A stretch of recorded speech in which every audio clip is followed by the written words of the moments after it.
So Team New Zealand has taken a 4-0 win in the series. In this video, I'm going to take you through exactly where they are making their gains in terms of performance. Won't be a surprise, it's in the tacks, but I'm going to go through what the data tells us about the tacks, why it's so critical. Then we're going to do a comparison from the stern cam with INEOS, looking at the sequences of the sail controls, how this might be making a difference. And then finally, I will show you the kind of mechatronics system they have, which is pretty unique, so you can visualize exactly what they have got under the hood. That's not enough. I'm also going to talk to you about the pre-start tactics and obviously how Emirates Team New Zealand have shaken up INEOS's kind of set plays to great effect, and also my opinion on what I think was a basically wrong jury decision on the penalty against INEOS. So yeah, stick around for that. So yeah, let's jump straight into looking at the performance side and the tacking side of it and where those gains are coming from with Team New Zealand. You've probably heard that we keep on saying that INEOS have got a quick boat, and here's some data from ERDB which shows it. So this is Upwind Vmg. This is the thing that really matters in terms of boat performance. Yes, speed around the course matters in terms of result, but in terms of boat potential, this is what matters. And you can see INEOS is slightly faster. This is from the race today. Where's that Vmg coming from? Obviously Vmg is made up of your angle to the wind and your boat speed. You can see actually angle wise, boat speed wise, INEOS maybe a touch slower but pretty similar, but angle to the true wind direction, INEOS a decent amount closer to the breeze. So 0 degrees is down at the bottom of this chart. INEOS basically closer to the wind. So why aren't they winning the races? Well, two things to point out about these graphs. These graphs aren't a frequency distribution in the true sense, in that this is filtered data, so it filters out all the tacks, all the time accelerating, that kind of stuff. Just kind of like straight line speed. And what you'll probably find is that there was less time when INEOS were at full speed. So that's the key difference, basically. That's why they're not winning races, because they're spending less time at their maximum potential. Downwind Vmg, you see INEOS are quick. We all know that. We kind of feel it in the races, but Team New Zealand just getting ahead on the beats, not in the straight line speed, but somewhere else. And this is a visualization from Sail Viewer, is how little time these boats actually spend at top speed. In this visualization, INEOS are the red little dots, Team New Zealand are the green dots. Team New Zealand spend a lot longer at full speed, but they also, on the exit of the tacks, are a lot quicker to rebound to their potential. These are like the straight line bits of speed pulled out, and actually, in terms of time, it's only 2 minutes. And these are the times in tacks and in the speed builds, and it is 2 and a bit minutes. So they spend more time in tacks and on the speed build after the tacks than they do going in a straight line. Some more plots from ERDB, just so we can look at the differences, where those differences in the rebound for Team New Zealand are coming. I'd say Team New Zealand lose probably the same amount of speed relatively, although their bottom speed isn't quite as low, but then their build out of it is really good. But it's not just their build of speed which comes on quicker, but also you can see on the exit of the tacks, they're closer to the wind. So INEOS were closer to the wind on the entry, but Team New Zealand are closer to the wind on the exit. And that's where their gains are coming from. This is actually just pure meters lost. So again, you can see INEOS, the yellow, are losing more meters, probably an extra 15-20 meters per tack, and that's what's initially getting them to behind, why they're struggling. Basically, Team New Zealand, better acceleration, but also quicker to get back to their true winds. Obviously, true wind angle targeting about 50, and they're just quicker to get back to 50 degrees true wind angle after the tack. So where are they losing the speed in the tacks? So last cup I looked at Luna Rossa versus INEOS and 2-board time, and the way Luna Rossa were doing these sneaky board drops. This time they're both exactly the same on 2-board time, and that's critical because every time you've got 2 boards in the water, it is twice as draggy, so you lose a lot of speed. But actually, they've got the same 2-board time. It's really on the build, on the exit of the tacks, where Team New Zealand are making these gains, and that comes to technique on the sail controls, and balancing that. Probably a bit against the foil, but a lot about sail controls, reattaching the flow. So we're going to jump into some of the video and take you through exactly what's happening differently on the sequencing of the sails. So board down, 3, 2, 1, board down. Now, I'm just going to go through almost frame by frame. So INEOS do this thing where they sheet on, that turns the boat up into the wind. They've both got a little bit of leeward heel on, leaning on that foil that's in the water already.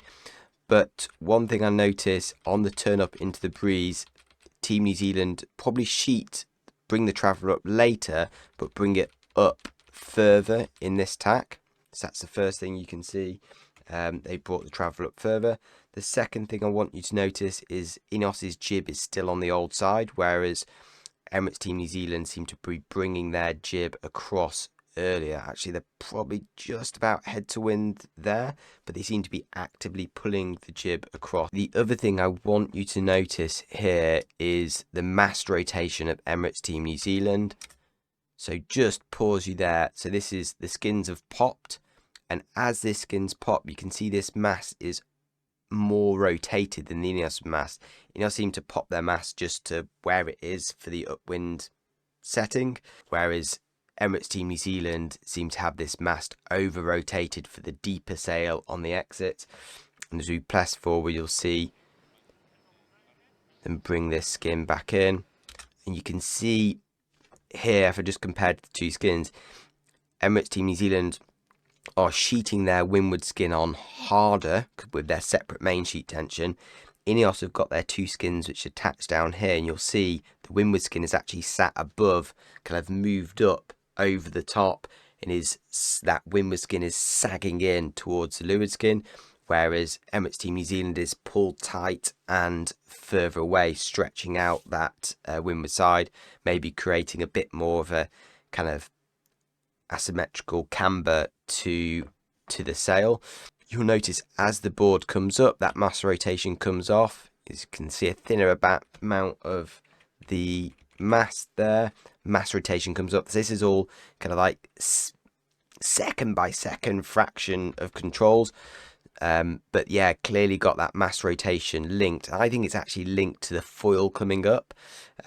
Well, 3 things: bringing the jib across proactively, secondly, over rotating the mast on the exit for a brief moment before they lift the board, and then thirdly, they're able to pull this windward skin on tighter, flatten that windward skin away. Now, INEOS I don't think are going to be able to do this trick with the skins, because they've just got a floating yoke, kind of allowing an offset between the skins. But the mast rotation, I think that is something INEOS could do on the software. And also generally, just as a general observation, Emirates Team New Zealand seem to sail with their traveller further down upwind. And obviously, we've said already, they seem to be sailing a slightly lower rate, slower angle, but faster speed in the... Actually, I think it's more about this mast rotation, establishing the flow, bring the jib over earlier, so getting that out of the airflow, guiding the air, so it's basically on the new leeward side early to establish that flow around the leeward skin, over rotating the mast, getting that curvature and initial power in with the jib and the mast rotation working together, just to prove that this isn't a fluke. So this is another tack, noticing the exact same pattern, so board down, Emirates Team New Zealand again with more of a sheet on of the mainsail. Second thing we're looking for is the jib moving earlier.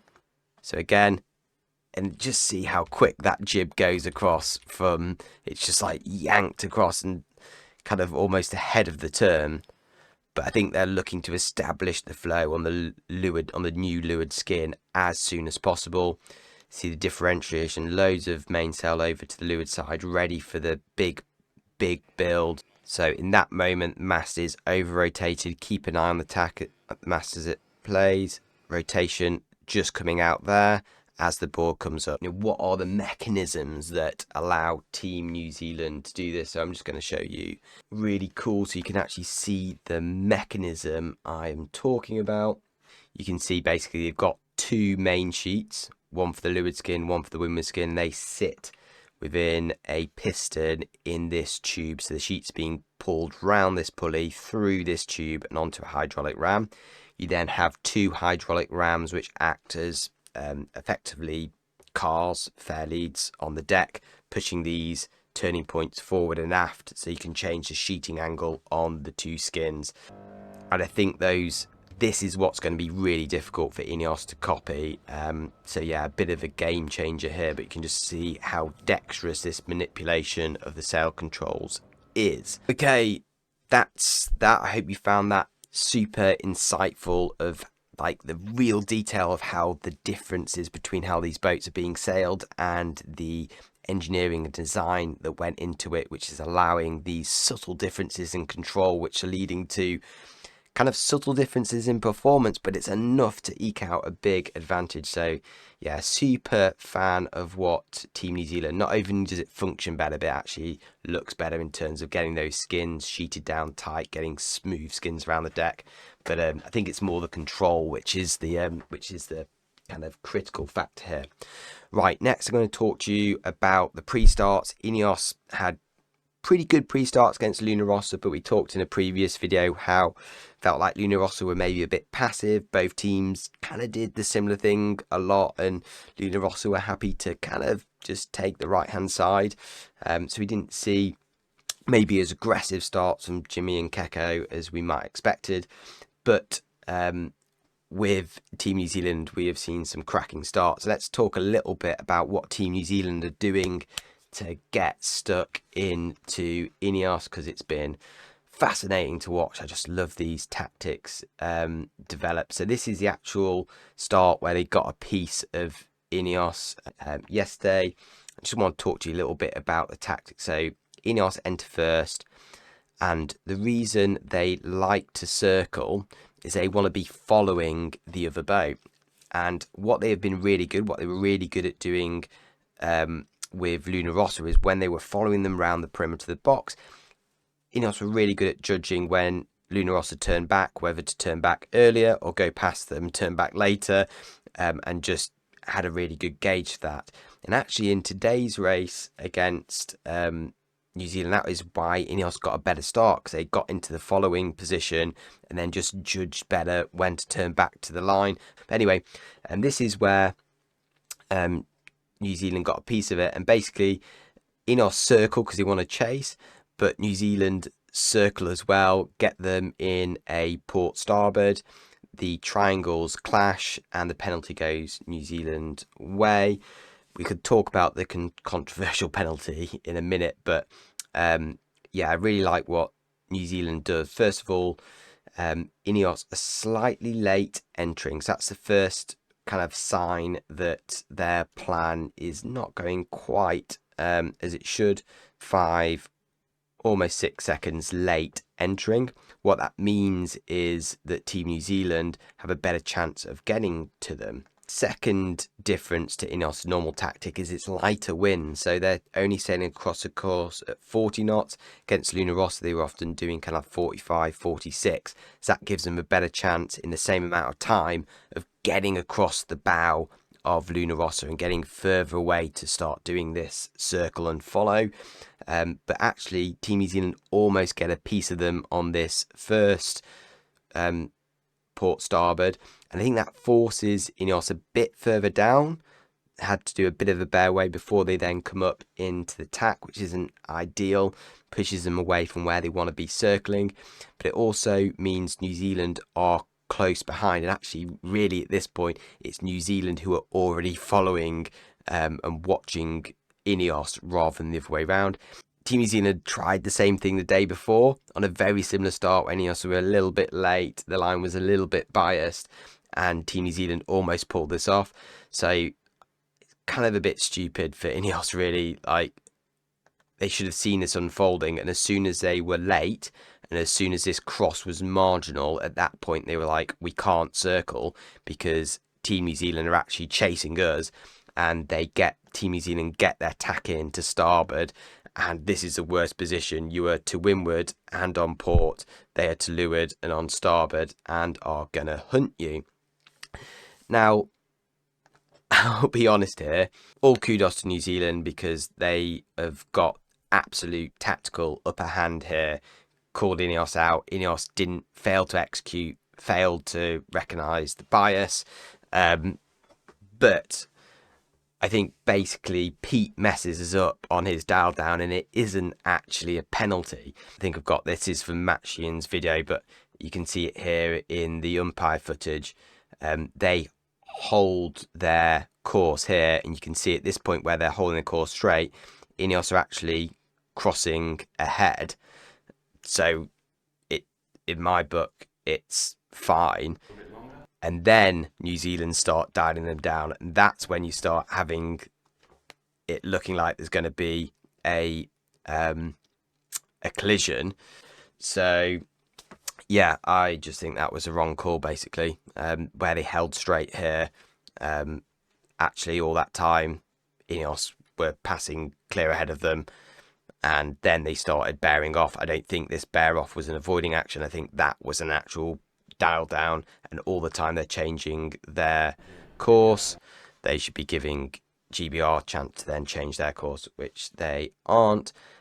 Thanks for Matt for getting the footage for that. Go check out his video. I'm not going to show too much of it because you can, that's just wanted to share my opinion on it.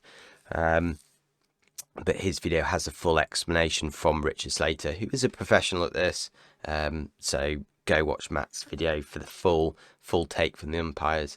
They can justifiably be disgruntled about the decision of the umpire, but I think they should really look at their own decision making as well that got them in that situation, because that was, honestly a little bit poor. And yeah, probably the wrong umpire decision. Probably Pete could have executed his dial down a little bit, or his course hold once he dialed down, then held the course, could have executed that a little bit later to get a proper port starboard and then dial down. Where did INEOS come back from here? Well, they have got boat speed, struggling in attacks. Looks like this intricate sequencing of sail controls is the difference. I don't think it's the full glide particularly. I think it's mostly in sail control that the difference is being made on the exit of these tacks. Lots of stuff there for INEOS to look at, see what of that they can implement themselves. Yeah, looking forward to more racing. Catch you around.